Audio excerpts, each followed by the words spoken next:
Assalamualaikum warahmatullahi wabarakatuh. Salam sejahtera bagi kita semua. Perkenalkan, nama saya Julius dengan NIM 1120111433, Prodi Manajemen, Fakultas Ekonomi Bisnis Universitas Pelita Bangsa. Pada kesempatan kali ini, izinkan saya untuk menyampaikan tugas akhir semester mata kuliah Perekonomian Indonesia dengan dosen pengampu Ibu Haja Priyatmi Nur Astuti, SEMM. Judul tugas pada kesempatan kali ini adalah Proyeksi Pertumbuhan Ekonomi Indonesia dan Ekspor Indonesia menurut sektor. Proyeksi pertumbuhan Indonesia di tengah pandemi masih menunjukkan pertumbuhan yang positif.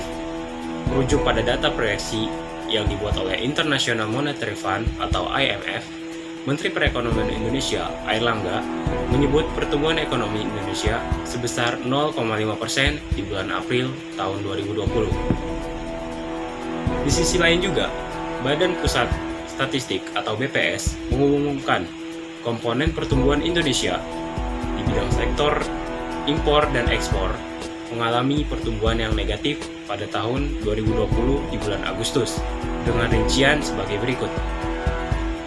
Konsumsi rumah tangga sebesar 3,2%, PMB atau investasi sebesar 1,3%, ekspor sebesar minus 11,7%, impor sebesar minus 13,5%, dan laju pertumbuhan ekonomi sebesar 2,3% di tahun 2020.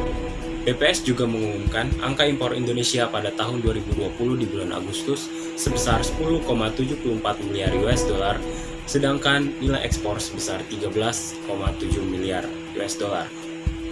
Melihat perkembangan ekonomi Indonesia pada masa sulit seperti ini, Asian Development Bank atau ADB memproyeksikan bahwa pertumbuhan ekonomi Indonesia akan membaik di awal tahun 2021. ADB juga memproyeksikan pemulihan terjadi secara cepat seiring permintaan domestik yang mampu mendongkrak indeks manajer pembelian bidang manufaktur hingga melampaui batas 50 pada bulan Agustus. Kemudian pada grafik selanjutnya dapat kita lihat ekspor Indonesia menurut sektor.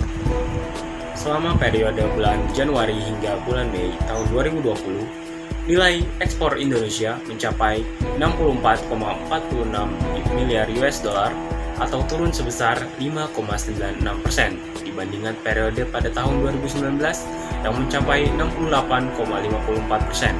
Sedangkan ekspor non-migas mencapai 60,97 miliar US dollar atau menurun sebesar 3,50%. Ekspor non-migas ini menyumbang sebesar 94,58% dari total ekspor bulan Januari hingga bulan Mei tahun 2020. Kepala Badan Pusat Statistik BPS, Suharyanto, mengungkapkan penurunan ekspor ini terjadi hampir di seluruh sektor, kecuali sektor pertanian. Untuk sektor migas mengalami penurunan sebesar 34,93%. Sektor industri pengolahan mengalami penurunan sebesar 0,08%, sedangkan industri tambang dan lainnya mengalami penurunan sebesar 21,02%. Meski menjadi satu-satunya sektor yang tumbuh positif, sayangnya kontribusi sektor pertanian terhadap ekspor Indonesia masih kecil, yakni sebesar 2,22%. Menurut Suharyanto, kontribusi terbesar justru datang dari sektor industri sebesar 79,25%, tambang sebesar 10,70%, dan yang terakhir migas sebesar 5,42%. Sekian dari apa yang bisa saya sampaikan, kurang lebihnya mohon maaf. Atas perhatiannya saya ucapkan terima kasih. Wassalamualaikum warahmatullahi wabarakatuh.